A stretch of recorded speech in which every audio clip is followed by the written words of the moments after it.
وَلَقَدْ نَصَرَكُمُ اللَّهُ بِبَدْرٍ وَأَنْتُمْ أَذِلَّةٌ صدق اللہ مولانا العظیم۔ فضائے بدر پیدا کر کے فرشتے تیری نصرت کو اتر سکتے ہیں گردوں سے قطار اندر قطار اب بھی۔ آج 17 رمضان المبارک ہے، غزوہ بدر ہے، کفر اور اسلام کا سب سے پہلا معرکہ غزوۃ البدر، جس کو قرآن مجید نے یوم الفرقان کہا ہے،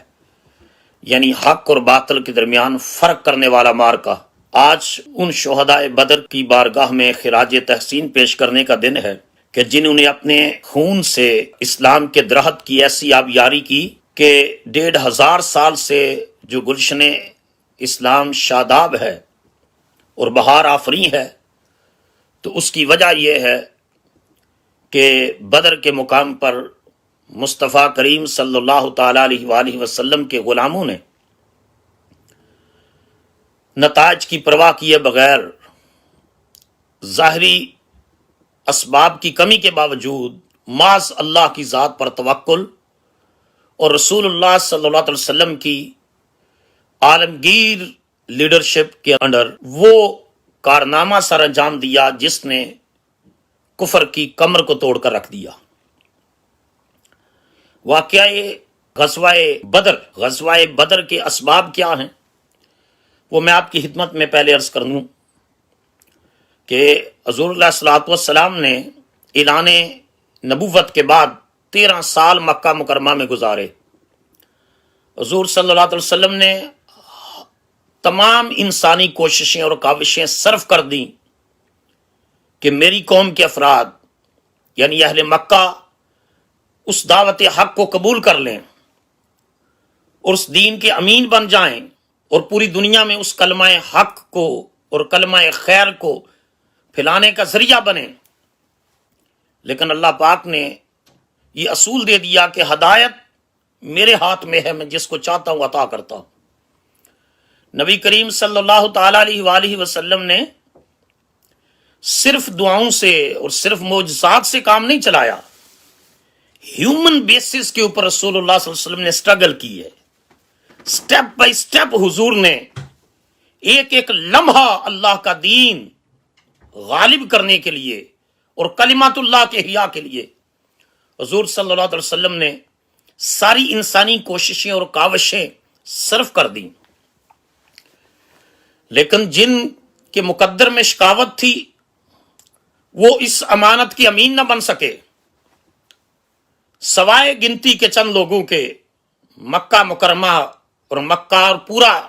میٹروپولیٹن ایریا جو مکہ کا ہے وہ کفر و شرک کے اوپر، بت پرستی کے اوپر ڈٹا رہا۔ حضور صلی اللہ علیہ وسلم نے طائف بھی جا کر لوگوں کو دعوت حق دی، لیکن طائف کے لوگوں کے بھی نصیب اس وقت نہیں جاگے، بلکہ الٹا انہوں نے حضور صلی اللہ علیہ وسلم پر جو ہے وہ حضور کی دعوت کو ٹھکرایا ہی نہیں ہے، حضور پر حملہ کیا ہے۔ حضور کے مبارک قدمین زخمی ہوئے ہیں، حضور کے مقدس قدمین سے خون بہا ہے، اور جبرائیل آ کر کہتا ہے کہ یا رسول اللہ یہ ملک الجبال ہے، پہاڑوں کا فرشتہ، یہ اجازت طلب کرتا ہے کہ اجازت دیں تو میں طائف کی اس بستی کو 2 پہاڑیوں کے درمیان پیس کر رکھ دوں۔ حضور صلی اللہ علیہ وسلم کے دل میں انسانیت کی خیر خواہی کس قدر تھی، وہ محسن انسانیت کی ذات تھی۔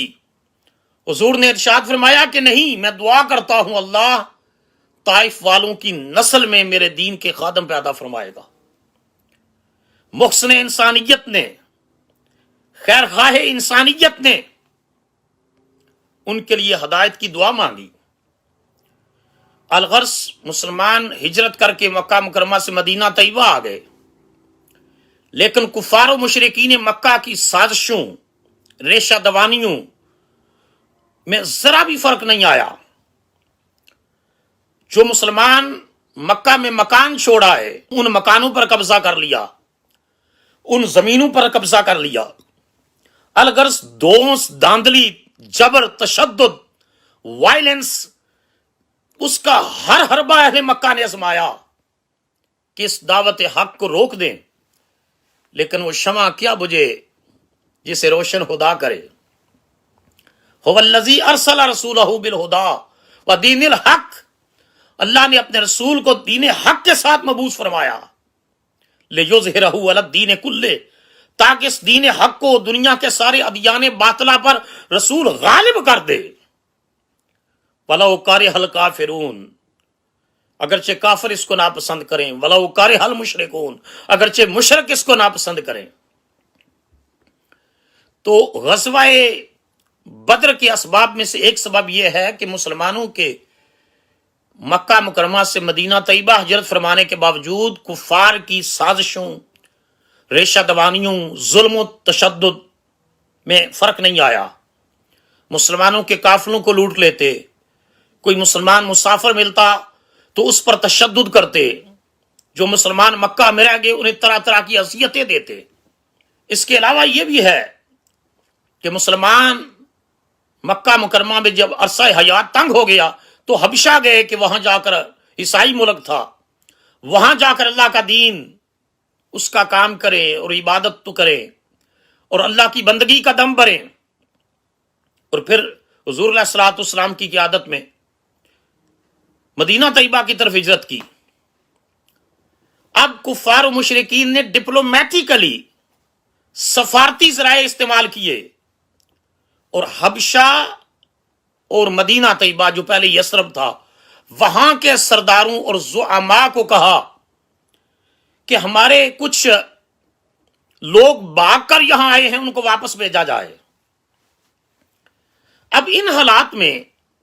جب انہوں نے تمام قسم کی مخالفت کی انتہا کر دی تو ایک راستہ باقی بچتا تھا کہ وہ یہ کہ یا خاموشی سے ان کا ظلم سہا جائے، دوسرا راستہ یہ تھا کہ ریزسٹنس شو کی جائے۔ مکہ مکرمہ میں تو صحابہ کرام کہتے ہیں کہ ہمارے ہاتھ بندھے ہوئے تھے، اگر کوئی ظلم کرتا اجازت نہیں تھی، ری ایکٹ کرنے کی اجازت نہیں تھی، ریزسٹنس کرنے کی اجازت نہیں تھی، حتیٰ کہ حضرت سید الشہداء حضرت امیر حمزہ اسد اللہ و رسول ہی، اللہ اور اس کے رسول کا شعر، وہ کئی بار کہتے یا رسول اللہ کی بارگاہ میں عرض کریں کہ ہم پر ظلم کی انتہا ہو گئی ہے، ہم پر ظلم کی انتہا ہو گئی ہے، ہم اللہ کی بارگاہ سے اجازت مانگتے ہیں کہ ہم اپنا رد عمل دیں۔ حضور ارشاد فرماتے چچا حمزہ انتظار کرو، اللہ کی طرف سے پیغام آئے گا۔ کچھ عرصے کے بعد یہ اللہ تعالیٰ نے اجازت دے دی۔ اب اس میں رسول اللہ صلی اللہ علیہ وسلم جو ایک داعی بھی ہیں، مبلغ بھی ہیں، معلم بھی ہیں، مدبر بھی ہیں، حضور اپنے عہد کے سب سے انسانی نفسیات کے ماہر بھی ہیں، حضور سپہ سالار بھی ہیں، حضور ساری کائنات میں ہدایت کے پیغمبر بھی ہیں۔ حضور علیہ الصلوۃ والسلام حالات کا گہرا تجزیہ فرماتے تھے۔ چنانچہ حضور نے پلان یہ کیا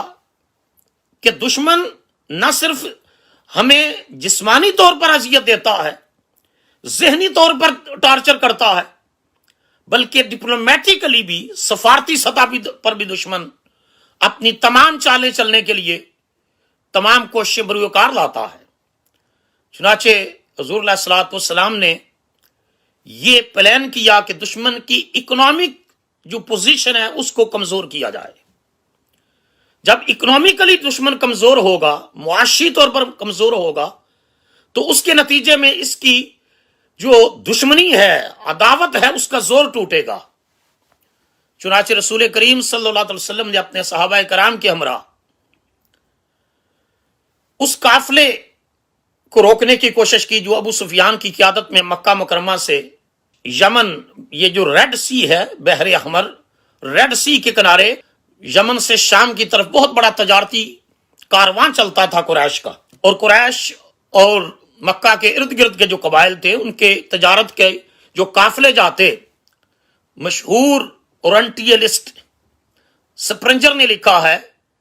کہ 2.5 لاکھ پاؤنڈ کی سالانہ کی معیشت یہ اس ریڈ سی سے وابستہ تھی اہل مکہ کی۔ ابو سفیان کی قیادت میں ایک تجارتی قافلہ جو ہے وہ ایک کارواں مکہ سے شام کی طرف گیا ہے، جس میں اپروکسیمیٹلی سپرنجر لکھتا ہے کہ 50,000 پاؤنڈ ان کا سامان تجارت تھا۔ حضور علیہ الصلوۃ والسلام نے ان کا راستہ روکنا چاہا کہ معاشی طور پر دشمن کو کمزور کر کے ہم اس کی عداوت اور دشمنی اور اس کے ظلم و ستم کے سامنے رکاوٹ کھڑی کر سکتے ہیں۔ حضور علیہ الصلوۃ والسلام مدینہ طیبہ سے نکلے تو کوئی جنگ کی تیاری نہیں تھی، اسی وجہ سے ارشاد فرمایا کہ جن کی سواریاں تیار ہیں وہ چلیں، اور جن کی چراگاہ میں ہیں وہ ان کو وہیں رہنے دے۔ 313 یا 315 صحابہ کے ساتھ حضور نکلے ہیں۔ نبی کریم علیہ الصلوۃ والسلام جب اس قافلے کا راستہ روکنے کے لیے نکلے ہیں، ابو سفیان نے بھی مختلف طریقوں سے جاسوس بھیجے ہوئے تھے، اس کو بھی پتا چل گیا کہ محمد صلی اللہ علیہ وسلم اور ان کے ساتھی جو ہے وہ میرا راستہ روک سکتے ہیں۔ چنانچہ ابو سفیان نے جو ہے وہ زمزم بن عمر الغفاری نامی بنو غفار کے ایک شخص کو مکہ مکرمہ بھیجا کہ جا کر اہل مکہ کو کہو کہ ہمارا قافلہ لٹ گیا ہے، ہمارا سامان تجارت محمد صلی اللہ علیہ وسلم اور ان کے ساتھیوں نے لوٹ لیا ہے، اب پورا سال بھوک سے مرو گے، وگرنہ میری مدد کے لیے پہنچو۔ وہ زمزم بنو غفار کا جو شخص ہے وہ تیز رفتار اونٹنی پر آیا مکہ مکرمہ، اور اس نے آ کر کے زمانہ جاہلیت کے دستور کے مطابق اونٹنی کی جو ہے وہ ناک کاٹی، اپنی قمیض پھاڑی، اور مکہ کی گلیوں میں کہتا تھا الغوث الغوث الغوث، میری مدد کو پہنچو۔ مکہ کے سردار کٹھے ہوئے، معاملے کا جائزہ لیا۔ الغرض ابو جہل سرغنہ تھا کفار و مشرکین کا، اس نے کہا ہم جنگ کی تیاری کریں گے۔ ان نے تمام مکہ مکرمہ میں ڈنڈورا پیٹا کہ اگر چاہتے ہو کہ سال بھر بھوکے نہ مرو تو اپنے قافلے کو بچانے کے لیے نکلو۔ تو چونکہ آلموسٹ مکہ مکرمہ کی جو فیملیز تھی ان میں سے ہر کسی کا اس میں شیئر تھا اس تجارتی قافلے میں، چنانچہ انہوں نے جو ہے وہ جنگ کی تیاریاں کرنی شروع کر دی۔ اب اس کی تفصیل کا وقت نہیں ہے۔ ابو سفیان نے کو جب پتا چلا تو ابو سفیان راستہ بدل کر اس نے روٹ چینج کر لیا۔ ادھر رسول اللہ صلی اللہ علیہ وسلم کو بھی اطلاع مل گئی کہ ابو سفیان راستہ بدل گیا ہے، لیکن حضور علیہ الصلوۃ والسلام نتائج کا انتظار کیے بغیر کہ آگے کیا ہوتا ہے واپس نہیں جانا چاہتے تھے۔ ادھر کفار و مشرکین کو بھی پتا چل گیا کہ ابو سفیان نے روٹ چینج کر لیا ہے اور وہ راستہ بدل کر دوسرے راستے سے مکہ کی طرف آ رہا ہے۔ اکثر کفار و مشرکین کی رائے یہ تھی کہ چونکہ ہمارا تجارتی قافلہ تو بچ گیا، اب ہمیں واپس جانا چاہیے، لیکن اس امت کے فرعون ابو جہل نے کہا کہ نہیں، آج ہم محمد صلی اللہ علیہ وسلم اور ان کے ساتھیوں پر اٹیک کریں گے اور ان کو بتائیں گے کہ کس طریقے سے جو ہے ہم اپنی قوت کا اظہار کر سکتے ہیں۔ نبی کریم علیہ الصلوۃ والسلام کو بھی اپنے ذرائع کے ذریعے اطلاع مل گئی کہ قافلہ نکل گیا، لیکن ایک بہت بڑا لشکر جرار یعنی حضور اپنے صحابہ کے ساتھ 313 یا 315 کی روایات میں تشریف لائے تھے، اور جن میں صرف ایک گھوڑا، ساز و سامان بھی زیادہ نہیں ہے، نہتے ہیں، اور ادھر لشکر دشمن کا جو ہے وہ 1000 کے قریب ہے، 3 گنا زیادہ دشمن۔ حضور کو بھی پتا چلا کہ قافلہ نکل گیا ہے، لیکن ابو جہل کی قیادت میں اور عتبہ اور شیبہ کے ساتھ مل کر کے وہ قافلہ بچ کے نکل گیا، لیکن یہ لشکر جرار آ رہا ہے۔ چنانچہ حضور صلی اللہ علیہ وسلم نے اپنے صحابہ کرام کے ساتھ